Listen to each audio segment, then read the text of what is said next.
Welcome back to my channel, Tech with Teddy. I'm Teddy, and today we're going to be exploring rain and temperature sensors, along with LCD screens. At the time of recording this, we're expecting some snow where I live, so I was inspired to do a winter-themed project. Without further ado, today we're going to be making a snow day indicator. In other words, we will measure the conditions outside and determine whether it could be snowing. So for the materials today, we're starting with a DHT11 temperature and humidity sensor. Then we have a rain sensor, an LCD screen with an I2C module attached to it, a breadboard, various jumper wires. There's a lot, so I didn't really put them all down, but you need basically every kind, female to male, male to male, all of them. And then the last thing that we're going to use is an Arduino Uno. We're going to program it so that we can actually determine whether it could be snowing or not. Alright, let's do a little intro to the components before we actually start building with them. So first up, here is the DHT11 temperature and humidity sensor. We're going to be using this to read the temperature outside to see if it's cold enough for a snow day. So here's what it looks like on the left, and next to it I have a pinout, which is just what each of the pins do on it. So you'll see that there's a little S symbol. That stands for the signal. It's the output pin, and we're putting that into digital side of the Arduino. That'll make more sense once we actually use it, but I write it down just in case. In the middle is the voltage pin where we will supply voltage, and next to it is the negative sign. You might be able to guess that that's where ground goes. Alright, next up is the rain sensor. So this one has two parts to it. There's a plate and then there's a little module that receives the data and returns it to us in a more easy format. So this will just show us if it's wet outside. And I know it says rain sensor, but snow is also wet, so it works for our purposes.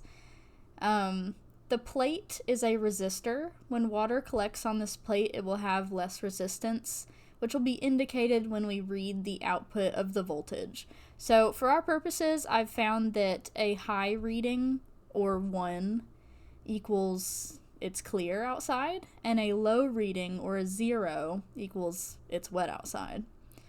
I'll also link a web page about rain sensors in more depth to help you out. Next up is the LCD screen.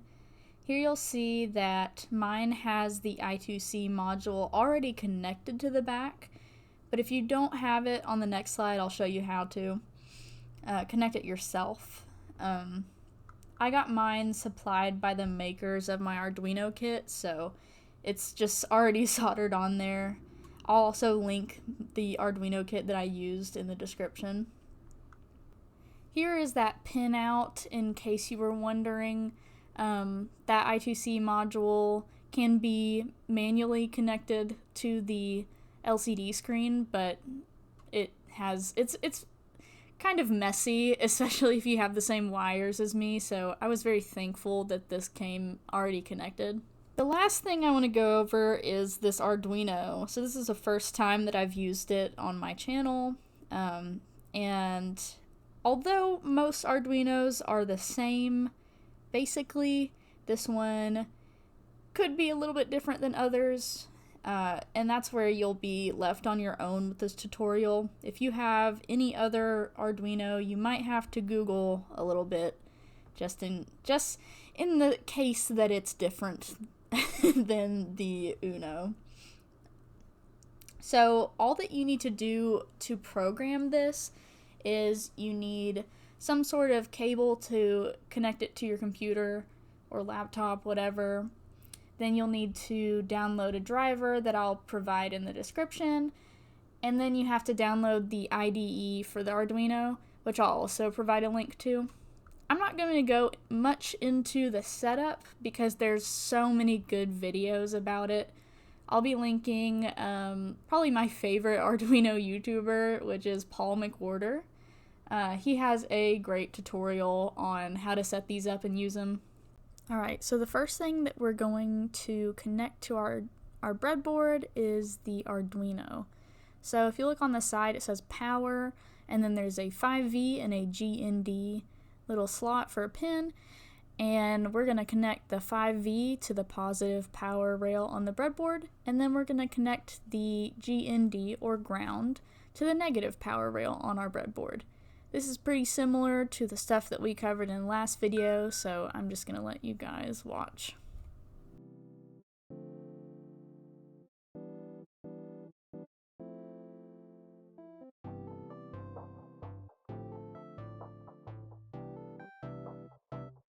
Now we're going to connect our DHT11 to the Arduino, connect the pin closest to the S to digital pin 2 on the Arduino, and then connect the power lines as usual. Okay, so first of all we need to open up our Arduino IDE, and we're going to use the DHT library. So go over here to the stack of books and search in DHT sensor library. I'm using the one by Adafruit, I think that's how you pronounce it. Mine's already installed, so obviously it doesn't say install, but you'll just click that button and it will do the rest for you. So the other thing that we actually need to do, and this is just good practice, is to write our name at the top in a comment and the purpose of this file. So we're making a snow day indicator project. Doesn't need to be very long, just a small descriptor. Alright, and if we want to use the DHT library, we have to actually include it into our file. So we do that by doing a hashtag include, and then we're using these little lesser than signs, dht.h, and then close it up. Then the next thing that we have to do is define some variables that we're going to use to create an object of the DHT library. So we're going to start with a define the pin, so DHT pin, and I use the digital pin 2, so you can just put 2. If you use a different pin, then obviously set it to the pin that you used. You also need to define here the DHT type, since there are, I think, 3 of them. So we're using the DHT11 type. Now we're going to create that object, as I was saying before, and we're going to use those variables that we just created, DHT pin and DHT type. End that off with a semicolon there. And then we're going to comment just what we just did. So we defined DHT variables and then created a DHT object. Alright, if you've never used Arduino before, we have these 2 functions here, the setup function and the loop function. It's pretty self-explanatory, but the setup runs at the start of every program. It starts out all the values, you instantiate everything, and then the loop will run after that, and it will repeat itself over and over. That concept will make a little bit more sense once you run it for the first time, so bear with me there. The first thing we need to do is set up a serial connection, and in other coding languages this is called the console. This is just how we're going to communicate with the Arduino before we've set up the LCD screen. So we do a serial.begin and then do 9600. That's just like the bit rate that this is communicating at. You don't need to understand it, just set it as that. Then we are going to use a function called dht.begin, and all that's going to do is, I guess, start up the DHT object so that we can actually use it in our loop function. So we're going to create a float variable to read the temperature. So up here, where I define DHT variables, I'm also going to define a float temperature so that we can use it down here. And then at the very top of the loop, I'm going to do temperature equals dht.read temperature here. And I'm going to set this little parameter to true. It doesn't make sense, but true means that we're reading it in Fahrenheit. If you want Celsius, just leave this in between the parentheses blank.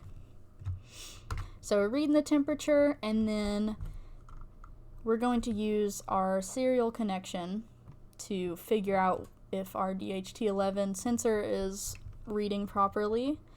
So I'm going to make a comment that these are debugging statements because we're going to comment them out later. But for now, we're going to do a serial print line. I'm going to say temperature, just to label that we're actually printing out the temperature. And then I'm going to do another print line down here, and we're going to actually use that temperature variable. Notice that it's not in quotations because we are actually referring to this float variable right here. And this, when I spell temperature right here, it's also case sensitive, so make sure that this temperature is lowercase when you're using it as a variable. Inside quotations, it's just a string, we're just printing it out. And you'll see that once I run it. So before I run it, we've got to hit verify. And it compiled correctly. If you're getting a bunch of red right here, then that means you have errors. Look through closely. Remember that code is very sensitive to any spelling errors. It's case sensitive. So look back through. And if you need to, I'll link this raw text file of the code so you can copy it over. Okay, so I've just plugged in my Arduino to my computer. Notice that up here it is being recognized by the IDE. It says COM3, that's the port that it's on, and obviously I'm using the type Arduino Uno. If you have trouble with this, look at the video that I'm going to link in the description from Mcwhorter. He goes over how to set this up. Mine connected automatically, so it's a little bit hard to show you the setup, but so make sure that at least the right type is shown up here.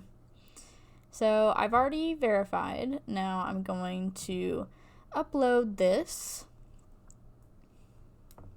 It's uploading, it's done uploading, and we want to check this serial print line, so I'm going to go up to the top right, it says serial monitor. And whoa, we printed out the temperature of my room a billion times. So what I forgot to do was add a delay. Whoops. Delay. It's in milliseconds, so I'm going to do a 2-second delay. We're going to re-verify that, re-upload that, and it should fix our problem. It's done uploading. Alright, took a little minute. So here, every 2 seconds, now it's reading the temperature less fast, which is good. We don't want it reading infinitely forever, since it's not changing very much. So a 2-second delay is pretty good here, and you can see it's working pretty good. So we can move on to the rain sensor. Alright, we're going to hook up this rain sensor to the module it came with. Just look at the pinout for this one, it's pretty simple. Doing a magic trick! Haha, okay. Okay, now we have to connect this module to our Arduino and breadboard. For this one, we're connecting the power with the yellow and the ground with the black, And then I'm only using the digital pin in this example, so I set that orange wire to digital pin 3 on the Arduino. If you have trouble, look at the pinout. Okay, so I went ahead and typed up the code for the rain sensor just because my typing was really loud in the last couple of clips. Sorry about that if it's annoying. But the first thing that we're going to look at is the variables that I created. So I defined the rain sensor's digital pin. That's why it's rain D pin. And we put it on 3. And then I also made a Boolean value for if it's dry or not. We don't have to do anything in the setup, so you can leave that.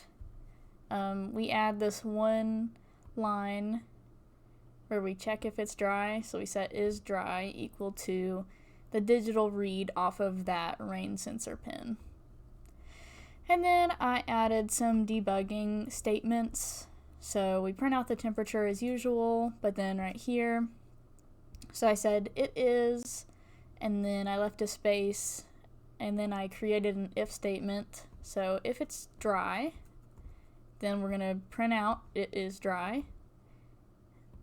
Else if it's not dry, so this exclamation point means not. So if it's not dry and the temperature is greater than 40, then we're going to print out that it's raining. And then anything else, so if it's not dry and the temperature is less than 40, then we're going to say it's snowing. I'm not sure if that's exactly correct. 40 degrees is the highest temperature that it can snow at, but that's how it was. I think it was 35 when I recorded outside. So you can adjust this if it's warmer in your town usually, I don't know. But let's go ahead and verify it. I already have my Arduino connected, as you can see, and then I'm gonna run it. Okay, and I just opened the serial monitor again, and so it says it's 71 in my room now and it's dry. I got a glass of water with me. I'm gonna drop some on the plate. Oh, I'm gonna scroll down. Okay, so now it says it is raining because it's above 40 degrees in here and it's not dry. If it was colder and I put water on there, it would say that it was snowing. So our rain sensor works perfectly. Cool. Time to do the last component. So for this one, I try to show you in this video, but it's hard to see. Just look at the pinout. So here I give you a little bit of a better view. I did the brown and white cables for the voltage and ground, and then that blue and gray cable, they're going into analog 4 and 5. Side note, this thing on the back is a resistor. You might want to twist it around if the screen is too bright or not bright enough. Alright, it's time to code the last component, the LCD. So I've already typed it once again, but the first thing that you need to do is go to your library manager, search in the Liquid Crystal I2C library. I had to scroll down a little bit. I'm using this one by Frank de Brabander. It's 1.1.2. So get that installed, and then obviously once we install it, we need to include it. So same thing with the DHT library, just include it. And then, let's see, then I created an object of it. So I named it LCD. This is the address. My LCD screen is a 16 by 2, so I put that right there. This can be a little finicky. If this address doesn't work, then either Google the specific model that you're using, or there are some algorithms that can return the address to you. So there's options there. But get your address and the screen dimensions and create that object. Then in our setup, we need to do lcd.init and then turn on the backlight with lcd.backlight. Then, so I've altered our loop code. Instead of using our debugging statements, we're actually going to use the LCD screen now to print out stuff. So I commented all these out. These lines are not going to run anymore. And we start up here. So there's a delay of 2 seconds. We take the temperature. Then we clear the screen. I set the cursor at 0, 0, which is the top left corner of the screen. And I print temperature. Then I set the cursor down a row. And I print out the temperature. Then I move 7 spaces over on the second row to add a Fahrenheit, a little F for Fahrenheit. And then you need to delay here because we want to keep this on the screen long enough for you to read it. Same thing with after we check if it's dry, then I clear the screen once again, set the cursor to the top left, and then I do that same kind of if statement that we did in the debugging statements. Except this time, I'm printing out if it's clear, if it's raining, and then if it's a snow day. So now I'm going to hit run, and we'll switch over to the video of this program running. Okay, so I shoved everything in a Tupperware.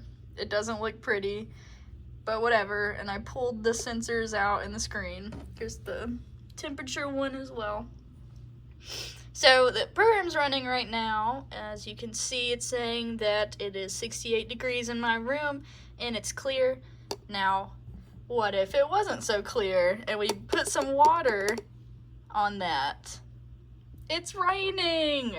Alright, and for the third option in our if loop, if statement, we gotta go outside. So, let's go outside. It took a minute of waiting outside for the DHT sensor to catch up with how cold it was. I also put snow on the sensor so that it would actually melt because the snowfall alone wasn't enough to trigger it being wet. Here you can see it is a little bit hard to see outside because of the reflection, but it was saying the temperature and that it was a snow day, so it accurately guessed that it was snowing outside. The snow day has been indicated. So that's all I have for today. Thank you for watching. Hope to see you next time with some more Arduino tutorial stuff.